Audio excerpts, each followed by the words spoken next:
Imagine for a second that you have a bank account, right?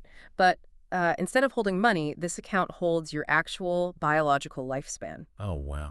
Yeah, literally every breath, every single heartbeat you have left is just sitting in that vault. Now imagine walking into a hospital room, looking at a complete stranger who is, actively dying, and initiating a wire transfer of 5 years of your own life into their body. That is, that's heavy. Right, and not metaphorically, like biologically. Today, we are opening the case files on a deep dive into a man who claims to do exactly that. And we're going to explore the absolute theological and, well, scientific firestorm that his life has totally ignited. It's a premise that really just shatters almost every boundary we're comfortable with. Yeah. We are looking at the life, the practices, and the philosophy of Osman, who is widely known as the blind Muslim yogi. And to be clear, right from the jump for you listening, our mission today isn't to play judge or jury on the theological correctness of his views, Yeah, absolutely not. or to validate his clinical outcomes for that matter. We are acting as entirely impartial guides through his deeply complex framework. We just want to understand how one individual manages to synthesize half a century of advanced esoteric energy healing with the strict, absolute boundaries of Orthodox Islamic theology. And doing it without completely fracturing his own identity in the process, which is wild. Okay, so let's unpack this because the sheer scale of his dedication is, well, it's staggering. We're talking about a man who has been practicing yoga, meditation, and bioenergy healing at an elite level for 50 years. 50 years. Let that sink in. Yeah, he attained a state of samadhi by the age of 19. 19, and he didn't just casually meditate for 20 minutes a day, In certain stages of his life, he was practicing up to 18 hours a day. Which is almost biologically impossible to fathom for most people. Right. And even now, he maintains an 8 to 10 hour daily practice regimen just to, in his words, sharpen the sword. He operates a platform called yogawellness786.com, and he specializes in critical care, recovery, and terminal illnesses. But before he even begins to discuss his methods, he slaps down this massive, rigorous medical disclaimer. And that disclaimer is, frankly, the architectural foundation of his entire public persona. He explicitly states that his therapies are natural enhancements to the human body's intrinsic capacity to fight illness. They're absolutely not replacements for modern medical treatment. Yeah, he's very firm on that. Exactly. In fact, he goes on record calling the abandonment of allopathic medical therapy, quote, totally irresponsible. And that positioning is so vital because it completely strips away the stereotype of the anti-science mystic. Right, the guy telling you to throw away your pills and just breathe. Exactly. Yeah. He is framing himself as a strict pragmatist. He's bridging this mechanical gap between modern allopathic medicine and ancient bioenergy protocols. He offers a highly scientific approach, which is entirely results-based. See, I look at that disclaimer and I see this fascinating friction. Because just the phrase, the Muslim yogi, it already sounds to the mainstream like an inherent contradiction. It's like, I don't know, it's like encountering a vegan butcher. You immediately have to stop and ask, wait, how does the mechanics of that actually work? It forces a double take for sure. Yeah.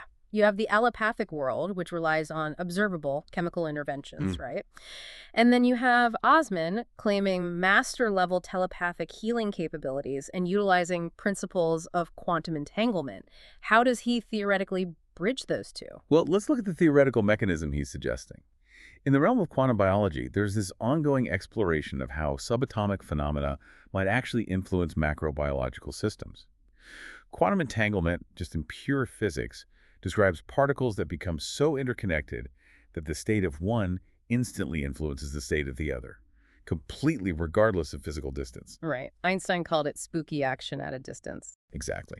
And Osman is essentially extrapolating that concept into the biological biofield. He posits that through his extreme 50-year conditioning, he can purposefully entangle his own highly regulated bioenergetic field with the failing field of a terminal patient. He isn't rejecting the chemical intervention of the hospital. He's claiming to operate on the subatomic foundation that sits underneath those chemicals. Which is just a staggering claim. And you hear people talk about this on, the Joe Rogan experience sometimes, right? Joe Rogan is always bringing on guests to talk about extreme human optimization and pushing the boundaries of biology. Constantly. Like when Rogan talks to someone like Wim Hof about consciously controlling the autonomic nervous system and the immune response through breathwork and cold, Osman is kind of playing in that same extreme biological sandbox, but he's taking it from self-preservation into telepathic critical care healing. Yes, and that brings a completely different weight to the term samadhi. We typically hear that word and think of a purely ethereal, mystical trance, right? Like someone floating away into bliss. You listen to Rick Archer's podcast, Buddha at the Gas Pump, and he talks to countless guests about spiritual awakenings. Yeah, Rick Archer goes deep into that He stuff. really does. Like when Rick had Dr. Bonnie Greenwell on, and they discussed the intense, sometimes physically agonizing realities of Kundalini awakenings, specifically referencing the experiences of Gopi Krishna. It's not all just peace and light. It's a massive biological upheaval. It's basically a rewiring of the nervous system. Exactly. Huh. And Osman approaches his samadhi as a highly specific, repeatable neurological state of absolute nervous system stillness. It's a biological technology to him, not just some religious ecstasy. Yeah. And because he treats it as a rigorous science, he's very transparent that his consultations and premium treatments are highly exclusive and, well, they are not inexpensive. Which makes sense. Right, because he treats his energy as a finite, highly refined resource. It's a premium service, though he does offer tons of free information on his YouTube channel to balance that out.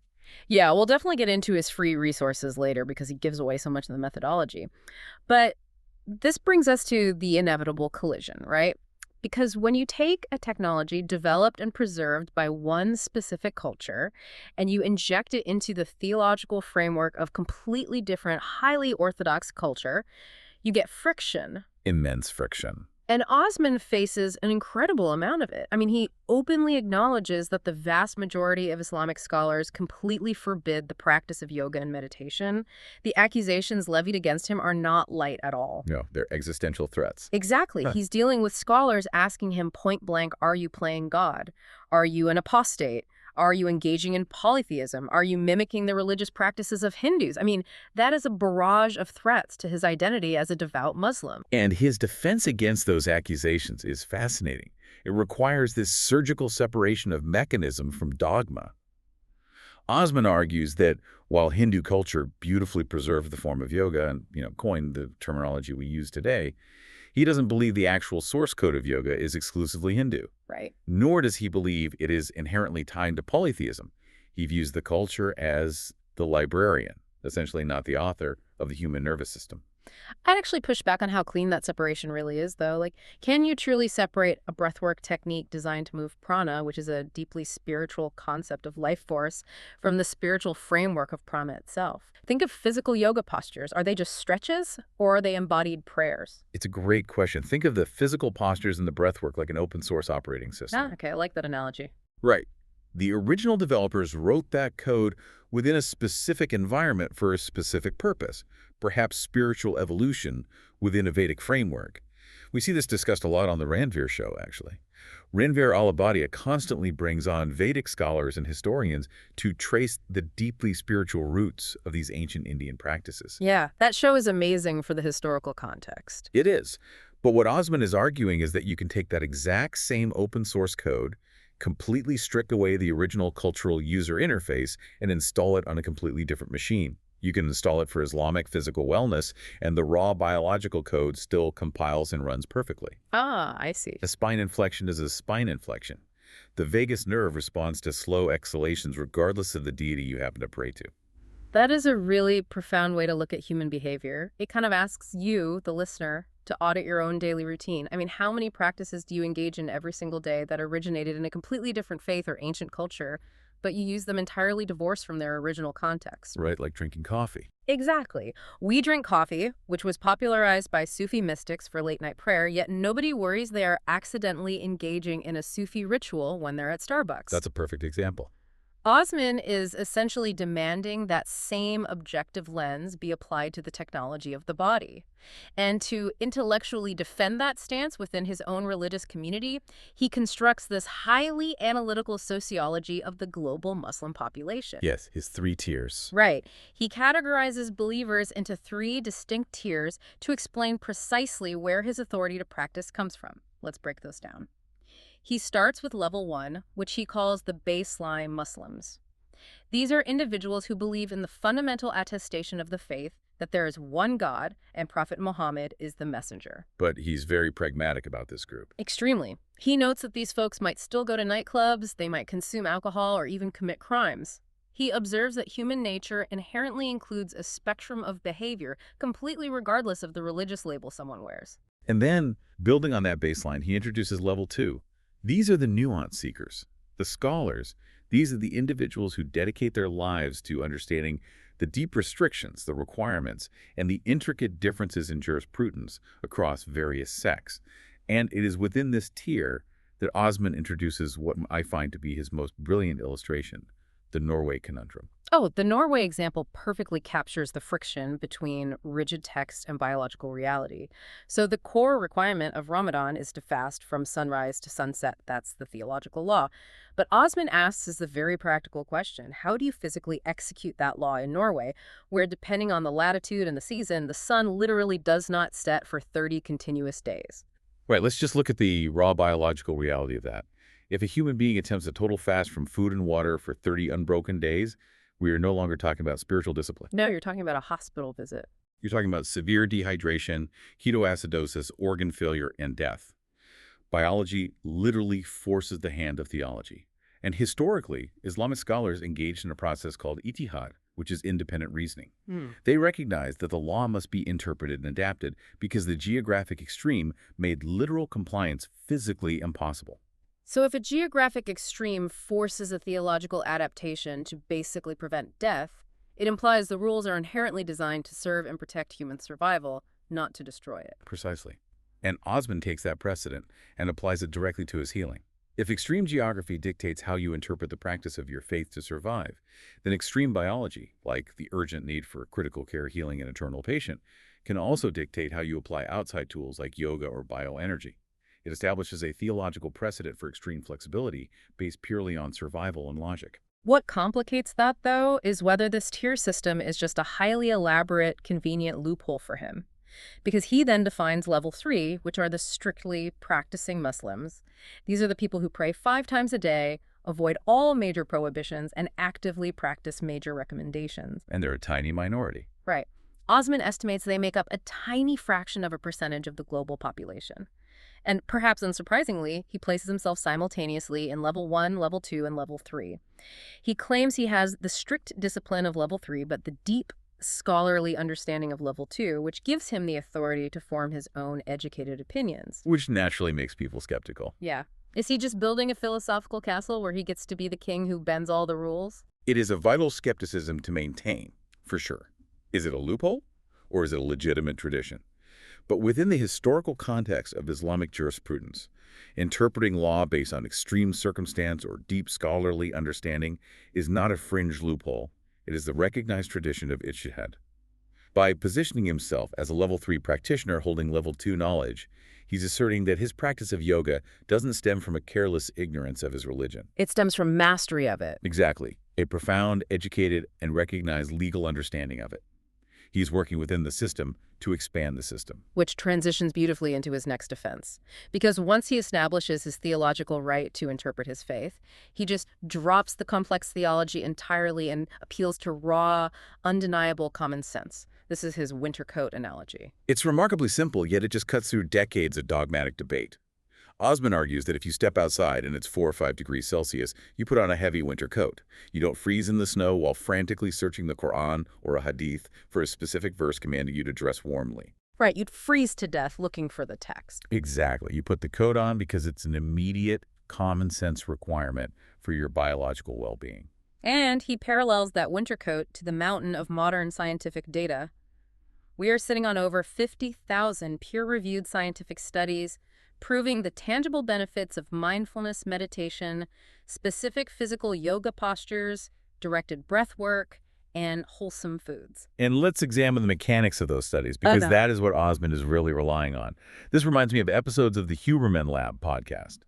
Professor Andrew Huberman does such an incredible job of breaking down the physiological mechanics of these ancient practices. Oh, Huberman is the master of explaining that. He really is. When Huberman talks about respiratory sinus arrhythmia, or specifically extending the exhalation longer than the inhalation, we aren't looking at a mystical energy transfer. We're looking at a mechanical stimulation of the vagus nerve. Which is like the brake pedal for the human nervous system. Yes. It physically forces the heart rate to slow and signals the brain to transition from sympathetic fight or flight into parasympathetic rest and digest.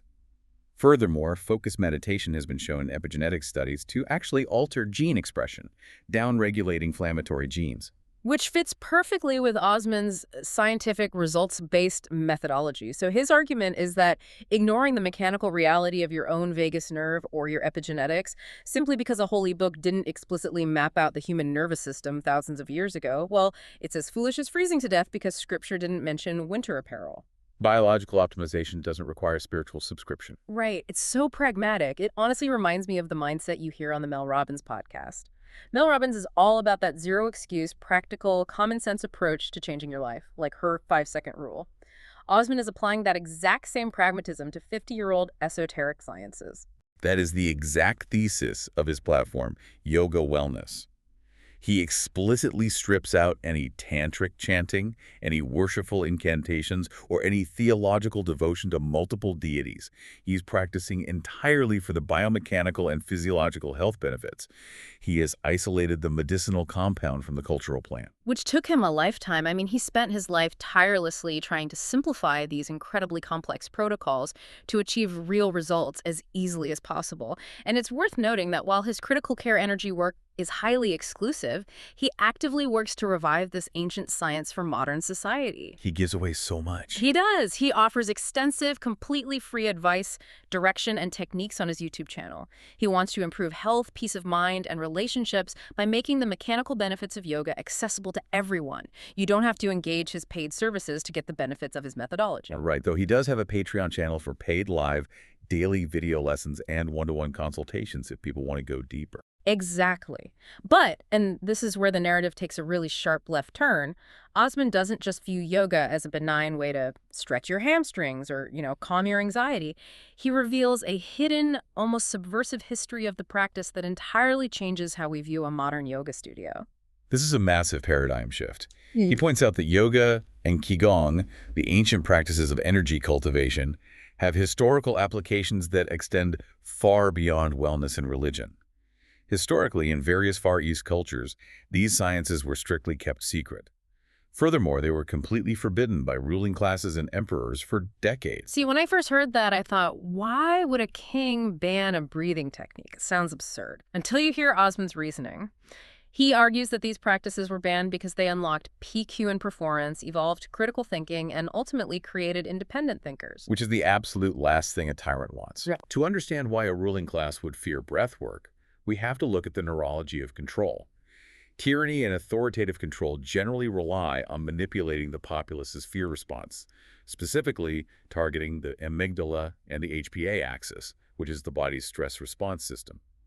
When a population is kept in a state of chronic sympathetic nervous system arousal, they're reactive, they're easily frightened, and they're easily directed. But if you give that population a technology like advanced breathwork and somatic regulation that allows them to manually override their own fear response, you have a massive problem on your hands as a ruler. Exactly. When you master your breath, you downregulate your amygdala. You can no longer be easily panicked. Physical sovereignty leads directly to psychological sovereignty. Osman views these ancient techniques not as passive, docile relaxation tools, but as potent technologies for human optimization that were historically weaponized, recognized for their power, and subsequently suppressed. It completely reframes the history. We tend to think of ancient yogis as peaceful ascetics sitting under trees. But Osman is reminding us that many of these techniques were essential training for warrior classes. Mastering the life force, or prana, was about cultivating an unshakable mind and an unbreakable body. It's the ultimate mental algorithm. Yeah, and speaking of mental algorithms, you hear this exact type of framing on the Diary of a CEO. Stephen Bartlett had Mo Gaudat on, and they talked extensively about engineering your mind, creating algorithms for happiness and resilience that make you basically immune to external chaos. Osman is saying these ancient yogis were the original biohackers doing exactly that. And we also see this lineage when we look at the great masters who brought these teachings forward. Think about Swami Vivekananda or Ramakrishna or Yogananda. Oh, Yogananda's autobiography of a yogi is like the foundational text for so many people. Steve Jobs famously gave it out at his funeral. Yes. And Swami Sivananda from the Divine Life Society. These masters understood that they possessed a technology that transcended their local geography. They were the ones who started distributing this code globally.